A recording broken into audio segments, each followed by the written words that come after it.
Dan, un amoureux des femmes, vivait dans un petit village. Il était riche, très riche. Sa fortune était connue de tous, mais plus que ses richesses, ce que Dan aimait le plus, c'étaient les femmes. Il avait un cœur pour elles et toutes les femmes le savaient. Chaque fois que Dan voyait une femme qui lui plaisait, il lui offrait de l'argent, des cadeaux, tout ce qu'elle voulait. Et comme il était si riche, les femmes venaient facilement à lui. Elles souriaient. Elles le suivaient et Dan les accueillit. Dan épousa une belle femme nommée Adaku. Adaku aimait Dan, mais elle n'était pas comme les autres femmes. Adaku était forte, têtue. Dans tout le village, personne n'osait croiser Adaku. Ses yeux étaient comme du feu lorsqu'elle était en colère et ses paroles étaient tranchantes comme une lame, mais Dan s'en fichait. Il aimait sa belle épouse.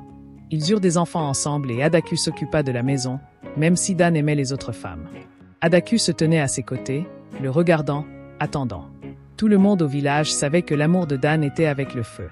Adaku n'était pas une femme avec qui on pouvait jouer. La vie de Dan était donc bien remplie. De richesses et de femmes, mais il ne se doutait pas que des ennuis l'attendaient. Adaku aimait profondément Dan, mais son amour était brûlant. Elle n'aimait pas la façon dont les yeux de Dan se tournaient vers d'autres femmes. Son cœur brûlait de colère chaque fois qu'Adaku voyait Dan parler à une autre femme. Son visage se tordait de rage. Elle se moquait de qui elle était, elle se battait, leur criait dessus et les faisait fuir, même si Adaku avait des enfants. Avec Dan, son cœur restait agité. Elle l'aimait, mais son amour pour les femmes lui donnait l'impression que le sol tremblait sous ses pieds. Les yeux de Dan étaient toujours à la recherche de la prochaine femme, ce qui rendit Adaku furieux. Un jour, Dan rentra à la maison avec une nouvelle qui bouleversa le monde d'Adu. Il avait épousé une autre femme, son nom était Ae et elle était si belle que Dan ne pouvait pas lui résister. Aot avait la peau douce, un sourire discret et des yeux qui semblaient briller comme la lune. Les ennuis commencèrent chez Dan. Mais pour Adaku, Ae était comme une épine. Dès que les ennuis ont commencé chez Dan, le cœur d'Adu était rempli de jalousie et Ote est devenu sa cible. La maison, autrefois paisible, a commencé à trembler de disputes et de colère, et la tempête qui a conduit Dan à perdre sa virilité ne faisait que commencer. Ote était douce, sa voix était douce et ses mouvements calmes. Elle ne voulait jamais d'ennui, mais Adaku s'en fichait. Dès le jour où Ote est entré chez eux, la colère d'Adu a grandi comme un feu de forêt. Elle ne supportait plus la vue d'Ote et elle s'assurait qu'Ote ressente sa colère chaque jour. Elle ne supportait plus la vue d'Ote. Elle allait balayer la maison. Adaku donnait des ordres, pointait du doigt avec un regard perçant. Ote obéissait silencieusement, balayait chaque recoin. Pendant que les enfants d'Adaku étaient assis et riaient de sa voix, elle allait chercher de l'eau. La voix d'Adaku résonnait encore et encore. Atei, sans autre choix, prenait le pot d'eau et marchait jusqu'au ruisseau, les pieds traînant d'épuisement. Pendant qu'elle travaillait, les enfants d'Adu jouaient en riant. Leur belle-mère avait beaucoup à faire. Ote n'en pouvait plus. Les pieds traînant d'épuisement, elle alla voir Dan, espérant qu'il l'aiderait, mais Dan s'en fichait. Son esprit était toujours tourné vers la prochaine femme qu'il pourrait épouser. Il écoutait à peine ses plaintes. « Je vais lui parler », disait Dan, mais ses paroles étaient creuses. Il ne faisait jamais rien et Ae devait donc endurer chaque jour. Adaku lui rendait la vie de plus en plus difficile, sans aucune issue. Elle travaillait, souffrait et personne ne pouvait la sauver. Les yeux de Dan ne se reposaient jamais. Même avec Adaku et Atei chez lui, son amour pour les femmes se renforça. Un jour, alors qu'il visitait la ville, Dan rencontra une autre femme. Son nom était Neka. Elle était différente des femmes du village. Elle était jeune, la peau douce, les yeux brillants et un sourire qui pouvait arrêter n'importe qui. Dan ne put résister. Il l'épousa sans réfléchir à deux fois, mais il l'épousa sans réfléchir à deux fois. Enaa n'était pas comme les autres. Elle n'a pas épousé Dan par hasard. Elle ne voyait que ses richesses. Et au fond d'elle, elle pensait que ce vieil homme ne survivrait pas longtemps à sa mort. Je prendrai tout et quitterai ce village pour toujours. Quand Nika a emménagé dans la maison, le morceau qui était déjà brisé s'est brisé en morceaux. Adaku, qui autrefois dirigeait la maison avec son entêtement, s'est senti menacé. Oti, qui souffrait déjà en silence, devait maintenant faire face à l'audace de Nika. Nika n'était pas comme Ote, qui, elle a fait ce qu'Adaku lui avait ordonné sans Neka. Elle était audacieuse et refusait de se laisser faire. Elle se fichait d'Adaku ou d'Ote. Elle n'avait pas peur du tempérament fougueux d'Adu, ni de ses brimades. Elle refusait de faire les corvées et s'assurait que tout le monde sache qu'elle était responsable. Même les enfants d'Adu devaient l'écouter dire « Allez chercher de l'eau pour moi ». Neka disait, et les enfants n'avaient d'autre choix que d'obéir. Même les mots durs d'Adaku ne pouvaient empêcher Nika de faire ce qu'elle voulait. Dan, comme d'habitude, s'en fichait. Il était aveuglé par la beauté de Nika qui lui donnait tout ce qu'elle voulait. Les plaintes d'Adaku et d'Ote tombèrent dans l'oreille d'un sourd. Avec l'arrivée de Neka, la maison devint un véritable bouillon de colère, de jalousie et de trouble. La tempête qui avait commencé avec Ote était maintenant un feu qui faisait rager. Il n'y avait aucun moyen de l'arrêter. Quand Adaku ou Ote essayaient de se plaindre, Dan leur faisait signe de partir. Il ne voulait pas entendre. Il était trop occupé à profiter de la compagnie de Neka pour se soucier de ce que les autres avaient à dire. Dan, Adaku et Ote. Tu ne vois pas comment elle nous traite? Adaku criait, mais Dan ne levait même pas les yeux. Ote, qui avait longtemps subi la cruauté d'Adaku, réalisa quelque chose d'important. La seule façon de gérer Naa était de faire équipe avec Adaku, bien qu'Adaku ait toujours été son tuteur. Ils partageaient tous les deux le même objectif. Maintenant, ils devaient se débarrasser de Naa. Adaku et Ote, une fois les ennemis réunis, chuchotèrent et planifièrent, sachant que s'ils n'agissaient pas rapidement, Neka continuerait à contrôler la maison. Leur plan était simple. S'ils ne pouvaient pas vaincre Neka seuls, ils le feraient ensemble. Les deux femmes devinrent alliées dans leur combat contre la seule femme qui avait perturbé leur monde. Adaku et moi connaissions bien Dantu. Son regard se posait toujours sur la jeune et belle, ce qui leur donna une idée. S'ils pouvaient trouver une femme plus belle que Naa. L'attention de Dan se détournerait, il oublierait Naka et elle perdrait sa place d'épouse préférée. Un soir, il nous faut quelqu'un à qui il ne puisse résister. Adaku, murmura-t-il à Ote un soir. Ote hocha la tête, acceptant que c'était leur seule solution. Après des jours de réflexion, Aot se souvint d'une femme qu'elle avait vue au village. Elle s'appelait Tashi et elle était exactement le genre de femme que Dan aimait. Grande, avec une peau lisse et brillante comme de l'argile polie et des jambes qui semblaient s'étendre à l'infini. Son doux sourire et ses yeux doux faisaient tourner les têtes partout où elle allait. Elle est parfaite. Parfaite, dit Ote avec un sourire narquois. Adaku. Ses yeux s'illuminèrent. Il savait que si Dan voyait Tashi, son cœur bondirait et il en ferait rapidement sa femme. Leur plan était prêt. Il présenterait Tashi à Dan. Et juste comme ça, Naa serait écarté. Le pouvoir basculerait à nouveau. Ensemble, ils s'approchèrent de Tashi. Avec leur plan, ils lui offrirent des cadeaux et des promesses, lui disant que Dan la gâterait. Richesse si elle devenait sa femme. Tashi, avide de richesse, accepta. Le piège fut tendu. Sans hésitation, et le piège fut tendu. Tashi commença à fréquenter le populaire vendeur de vin de palme, sachant que Dan remarquerait bientôt son Adaku et Ote. Ils attendirent, observant attentivement, certains que leur plan fonctionnerait et que la pluie de Neka dans la maison prendrait bientôt fin, comme Adaku et Ote l'avaient prévu. Un soir, les yeux de Dan tombèrent sur Tashi. Elle était assise près du stand de vente de vin de palme. Sa grande silhouette, sa peau éclatante et son doux sourire attirèrent immédiatement son attention. Le cœur de Dan fit un bond sans perdre de temps.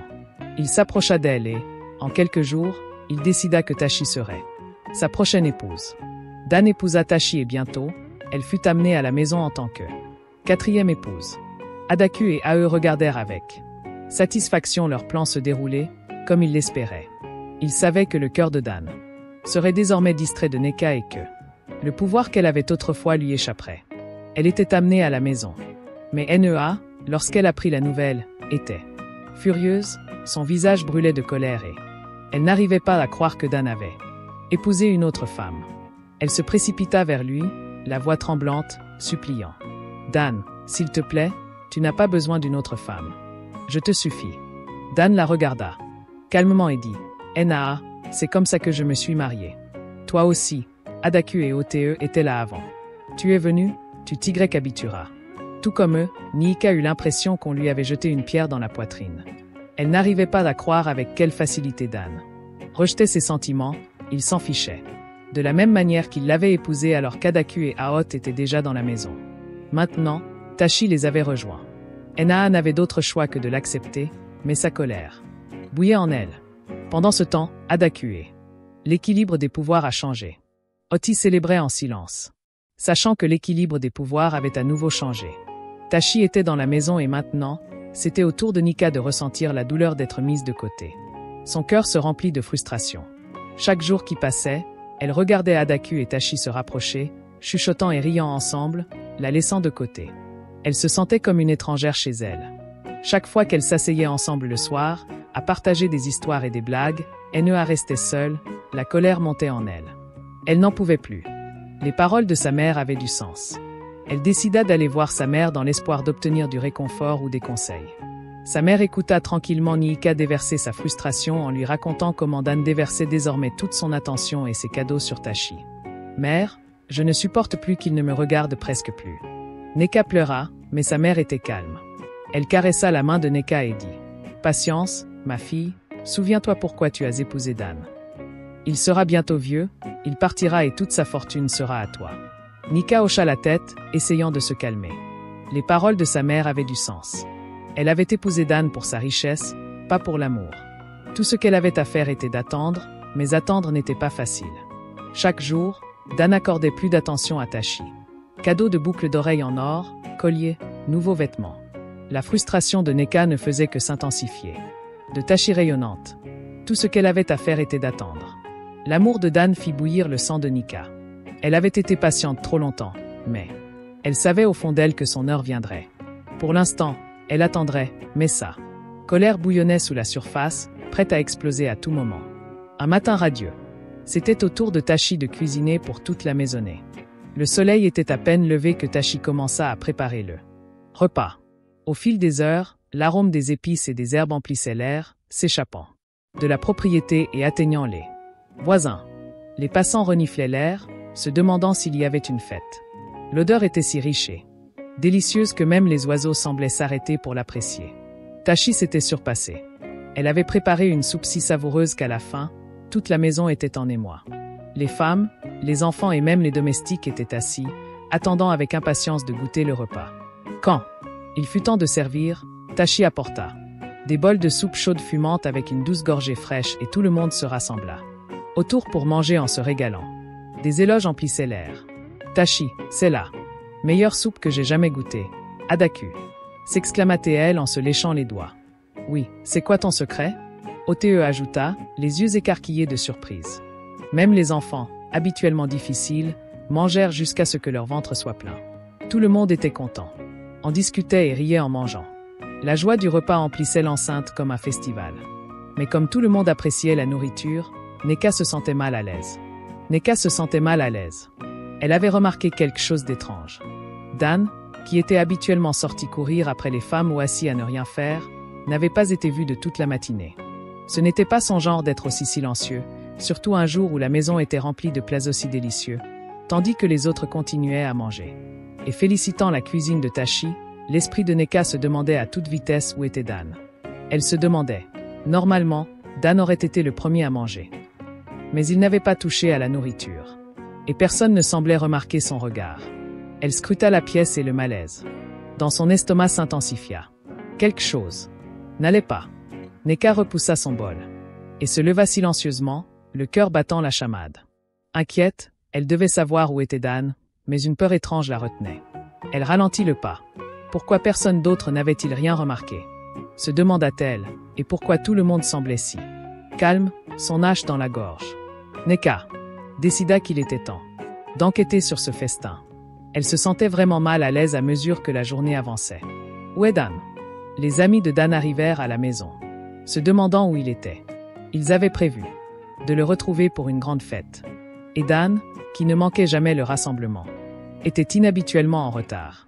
Les amis l'appelèrent depuis le portail, mais il n'y avait aucun signe de lui. « Où est Dan ?» demanda l'un d'eux.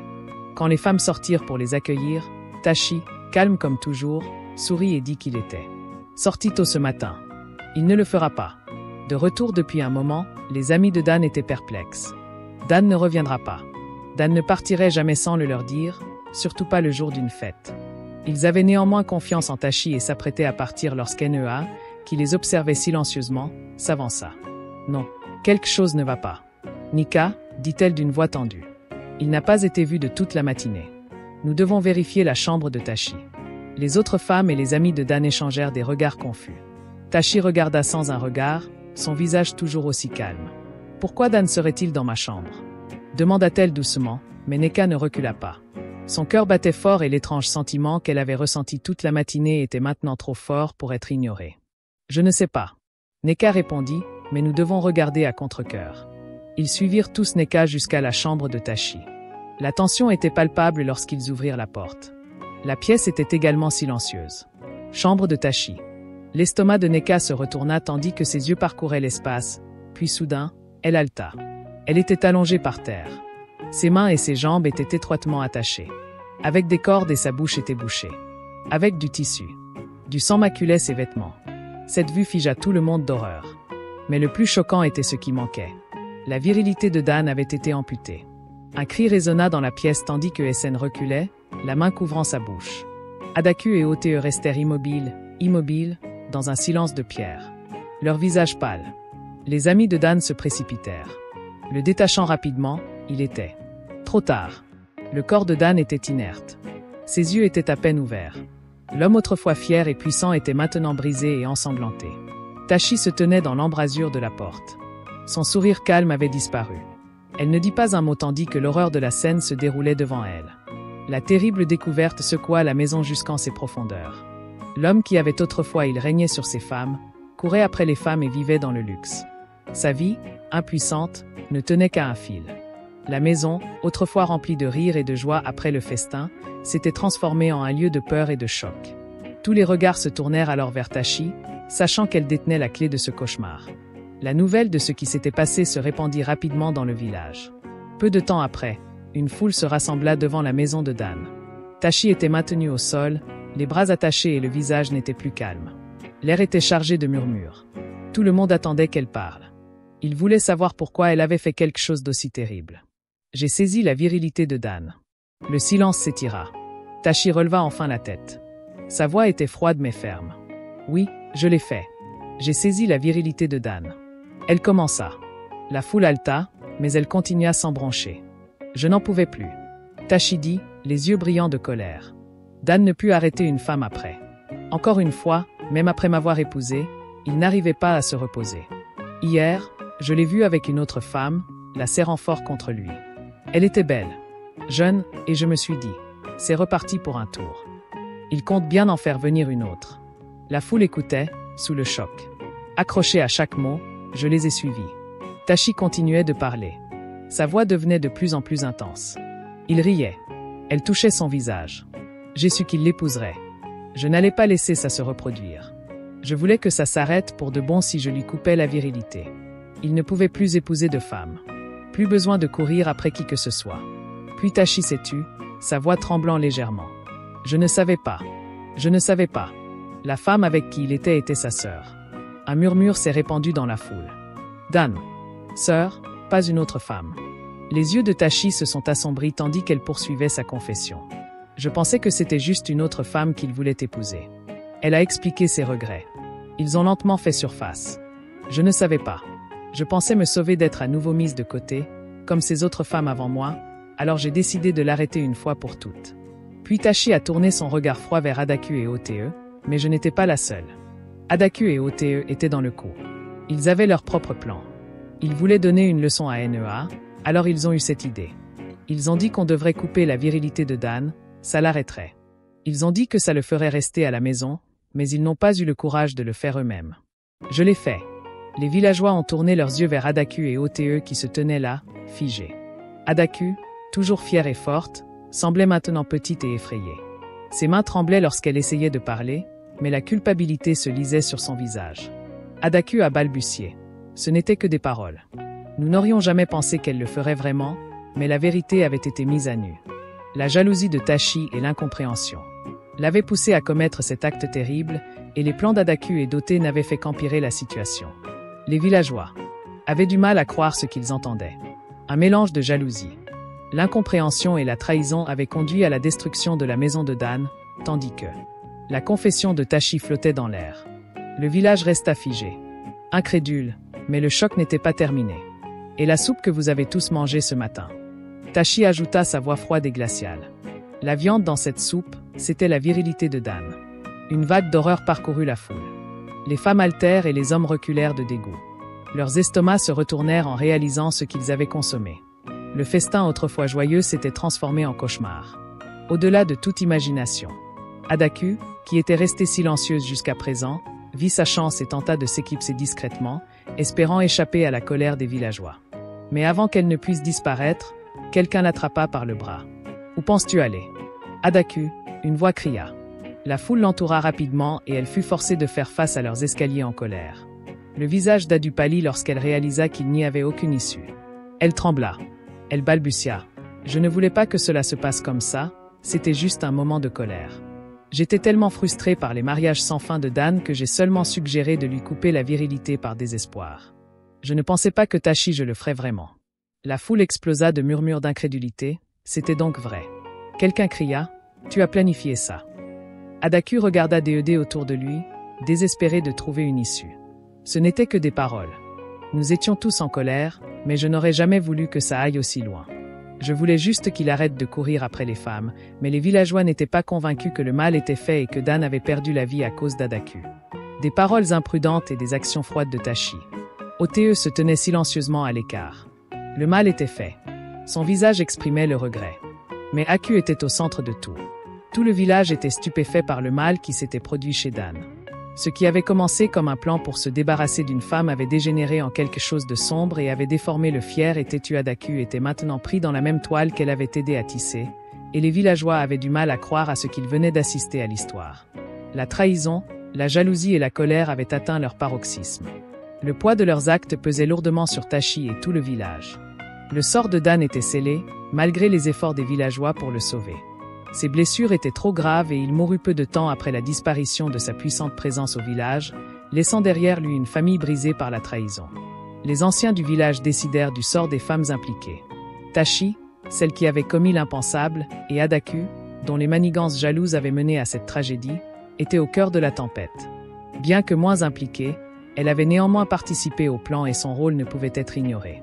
Après de longues discussions, les anciens prirent la décision de bannir Tashi et Adaku du village pour leurs crimes. Ils ne pouvaient plus rester parmi les personnes qu'ils avaient trahies et trompées.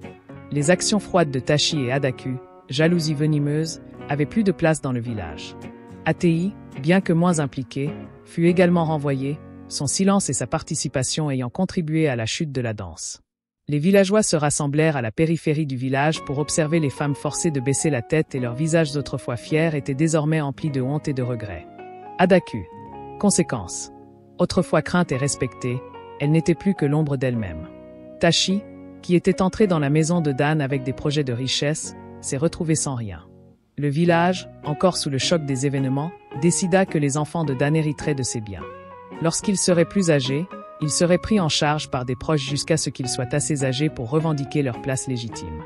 La maison, autrefois pleine de rires, de jalousie et de troubles, était désormais silencieuse. Son histoire, marquée à jamais par la tragédie, se répandit au fil des ans. Le récit de la trahison d'Adaku et de Tashi par Dan se répandit bien au-delà du village. Les gens en parlaient autour des feux et l'histoire devint un avertissement. Pour les autres, sur les dangers de la jalousie, de la cupidité et de la vengeance. Bien que le temps ait passé, le souvenir de ce jour de fidélité est resté gravé dans le cœur des villageois, leur rappelant les ténèbres qui pouvaient naître de l'intérieur. Une fois que le grand Dan fut renversé par les femmes en qui il avait confiance, il devint un fantôme dans l'histoire du village et l'histoire de la trahison d'Adaku. Cette histoire ne sera jamais oubliée. J'espère que vous avez apprécié l'histoire. Si oui, aimez la vidéo, commentez ce que vous avez appris et n'oubliez pas de vous abonner à la chaîne pour découvrir d'autres histoires enchanteresses, comme celle-ci. Merci.